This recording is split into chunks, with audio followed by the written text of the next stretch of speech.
right, I'm gonna go over the Hinge Back Hip Thrust and the helpful cues to help you fully engage your glutes, okay?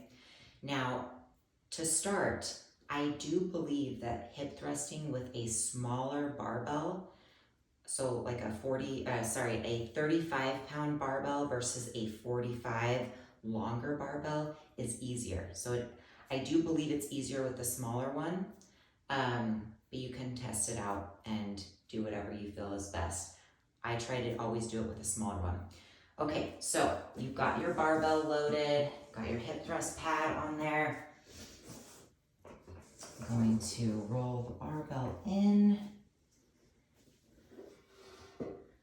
Okay, from here, I'm gonna try to walk my feet in as much as possible. It's kind of uncomfortable. Elbows on the bench. I'm gonna lift myself up right underneath my scapulas and then walk my feet out, okay? Now, this is an important part. You wanna fiddle your feet around to make sure that you're at about, that your shins are vertical, okay? Because you don't want your feet to be too far away and you don't want them to be too far in, okay? So this part is important. You wanna fiddle your feet around, make sure that shins are at vertical. Now from here, chin is tucked, glutes are tight, glutes stay tight as you descend, chest comes forward, and you thrust back. Now, you wanna keep your torso flat as a board. So you're not thrusting with your lower back, okay?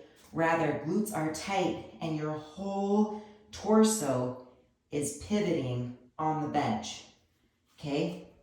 So, and that way you know that you're keeping your glutes tight as you descend. If you're letting your glutes go, then you start flexing that lower back, okay? So, glutes are tight, torso is hinging back and forth on the bench.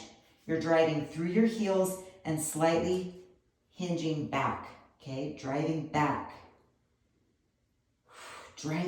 through those heels, okay?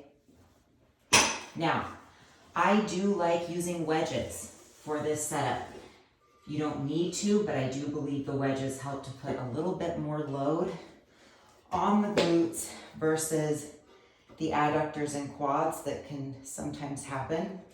So, same thing will apply if you use the wedges. You wanna fiddle your feet around once you're up here so that your shins are at about vertical. It's okay if your toes hang off. Okay, you're gonna shift down and back, keeping glutes tight, okay? No flexing like this, okay? We're not doing this. You're keeping your glutes tight and hinging flat as a board, back and forth on the bench, okay? Shifting back, chin tucked, coming down, squeezing tight, shifting back. Okay, so it's this, not this. See how there's no torso movement here? You want that torso to be shifting down and up, okay? And you also want to be making sure that you're not going too deep, okay? So you don't need to be going as deep as possible, because when you go really too deep, that's when that lower back can cave in here too. So keep glutes tight, right to there, and back up, okay? You'll know you're going too deep if you start feeling it in your back and it's hard for you to get the weight back up, okay? I think that's it.